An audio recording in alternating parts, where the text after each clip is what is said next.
Hey, Impressive Chessers. We're back for more about the Is It a Trap or Hope Chess.com blog. Puzzle 2 answer. Alright, guys, we are trying to figure out whether Rook takes B2 is a good trap, or is that playing Hope Chess, hoping they might take it with the king. We might get some kind of attack going on there. If you want to try these puzzles, this is your last chance to pause your video and head on over to the chess.com blog.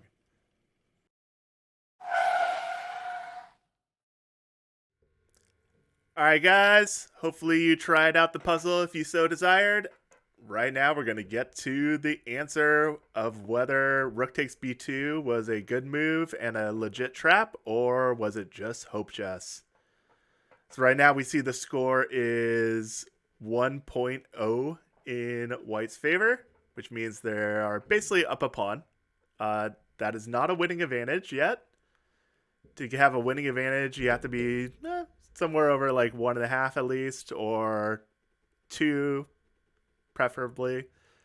All right, but let's see. Rook takes B2 is... It's a trap, as Admiral Akbar says in Star Wars. Because look, that evaluation bar did not change. Well, it changed by 0.1, but that's not a legit change. And it turns out that Rook takes B2 was actually Black's best move anyways. So that's definitely a sign of a good trap as opposed to Hope Chess. All right, so we were hoping they would take our Rook. And now let's see the score. Boom. Goes way up for Black because this is exactly what we were hoping for. Their king runs here. Really bad move because we got to do the most common checkmate in chess. The in-your-face checkmate. That would not be good. But even if they run here, it's not that much better, to be honest. Because the queen will swing over here this time. And they have a very unpleasant choice of blocking with the rook, where we will PP on the PP. That rook is pinned, so we're putting pressure on the pin piece. And we're just going to win that rook, and with it, most likely the game. So what if they run? Well, then we are going to check them with our last piece. They're going to block our check, and boom, we get that. We are just ridiculously doing good here.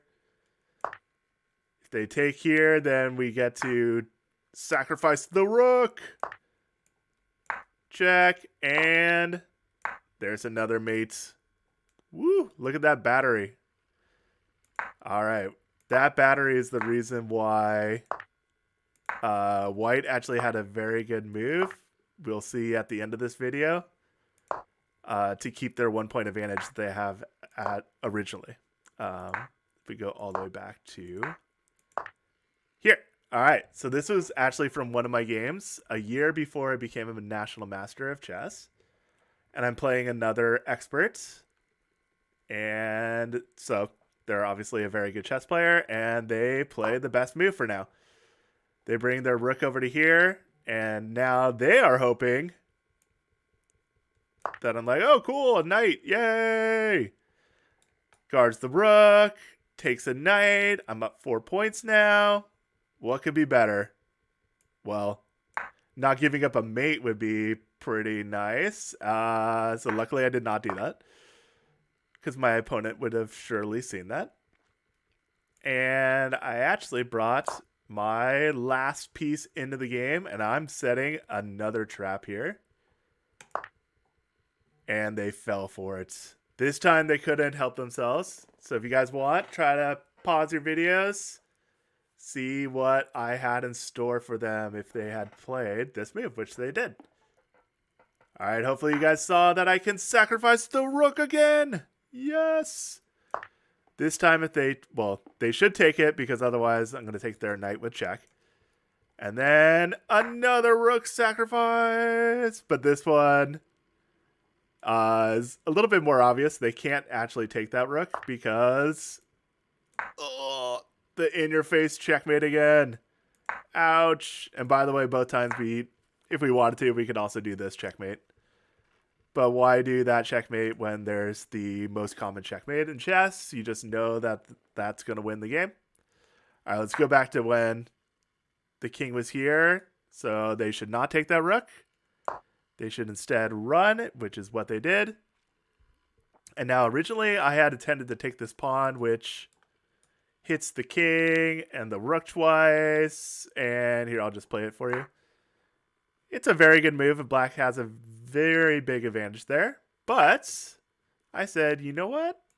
I think this actually leads to a forced checkmate. And I had enough time on my clock to figure out that indeed it did. And then it also, my opponent made it a little bit easier for me by going king to e2. I hit them with this move, which again, double hits that rook, hits the king. That's a nasty fork double attack. And actually, the king only has 2 squares to go. Either one it goes to, black's has the same checkmate. So let's see if you guys can see that one. Oh, let's do that. King goes here. Checkmate. King goes here. Checkmate. And that was their only 2 choices. So that's what happened in the real game. If they had come out to e3, which is slightly harder, I was planning to go here. Now they need to move their king, take out the bishop. If I stop their checkmate, by the way, I'm already up a point here, so not really risking that much by doing this. They will block our check, and all right, this is not where you want your king. And actually, we have a maiden one here. Several maiden ones. I would have liked to do the bishop one. And that's usually what happens to your king if you're on the other side of the board with a lot of opponent pieces after you there. All right, so... But why did white have an advantage at the beginning? Let's check that out really fast. So I played the rook takes b2 best move trap. They played the best move in response to that. I went here, and here they blundered by taking this pawn. Now they had a good idea to get the bishop here to maybe be able to fight off this battery-powered queen. See, wherever the queen goes this way, it's battery-powered by that bishop. So if you want, let's try to pause your videos, try to find out what white could have done here to keep their advantage. All right, hopefully you said pawn to e5, blocking the strong battery. It would have been a shame, but the best move for black is to actually block their battery. And now it's safe for this bishop to come here. And white has a pretty healthy advantage in this case. By the way, why didn't black just keep the battery with this queen move? Because then they get checkmated themselves. So white did have a way to refute this rook takes b2 move, but it was still the best move for a few reasons. One, it was literally the best move, as the computer tells us. But also, when you're in a bad position, that's a time when you can try your hope chess moves. Hopefully, they're actually at least traps, but you might want to throw out some hope chess there because there's not much to lose.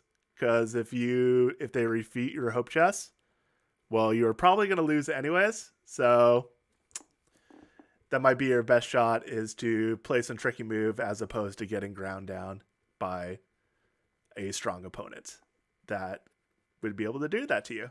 But then the sign of a good chess player is to know when you should do that, when you shouldn't, when you should go for traps only, or yeah. So play around with that and stay impressive. Thanks for watching. Please remember to like and subscribe, and if you can, share with a friend.